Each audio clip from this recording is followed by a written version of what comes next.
Hello, my name is LaRonda Daniel, and today I'm going to talk to you about phonology, morphology, syntax, semantics, and pragmatics are important components of the study of language known as linguistics. First, I'm going to define each component, give an example of each component, and explain how each of these linguistic components applies to literacy development. Also, I will describe 2 to 3 development appropriate research-based instructional strategies to support the language and literacy development of each childhood students who struggle with linguistic components. The study of sounds that make up language is known as phonology.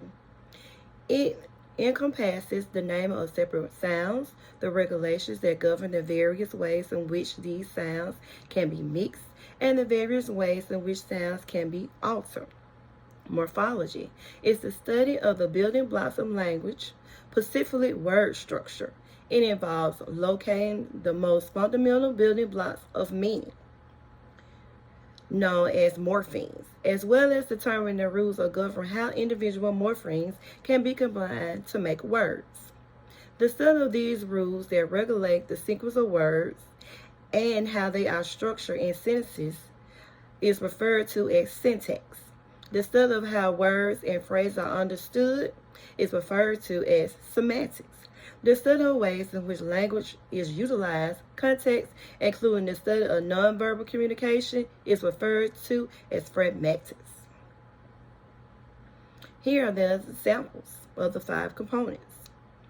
Phonology, the identification of a sound T in the word stop and the sound S in the word speech. Morphology, the identification of the morpheme ed in the word stopped and the morpheme un in the word unstoppable. Syntax, the identification of the subject I in the sentence I stopped and the object it in the sentence I stopped it.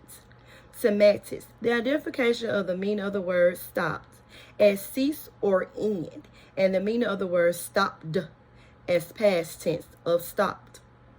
Pragmatics, the use of the word stop to mean cease or end in the context of a conversation about a problem that needs to be solved.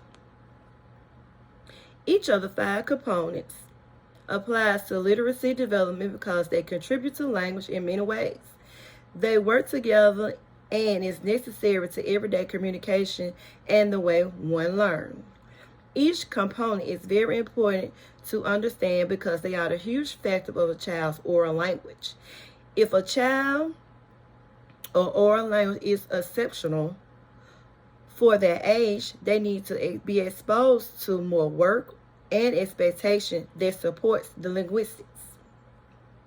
Because they give a framework for understanding how language operates, it is crucial to comprehend these components of linguistics in order to provide adequate support for students who have exceptionalities. Students can utilize the comprehension to their advantage when they're working on increasing their reading abilities. For instance, having a knowledge of phonology can assist students in recognizing the sounds that make up language and in comprehending the ways in which those sounds can be joined to produce words. Students who have a solid grasp of morphology are better equipped to recognize the smallest units of meaning contained inside words and to comprehend the ways in which those meanings might be merged to generate new sounds. Students who are able to understand syntax have a better chance of comprehending the rules that regulate the sequence of words and the structure of sentences. Students who are able to understand semantics will have an easier time understanding the meaning of words in sentences. Students who have a solid grasp of pragmatics will have a better understanding of how language is used in context and will be better able to use their understanding of communication successfully. Thank you for listening.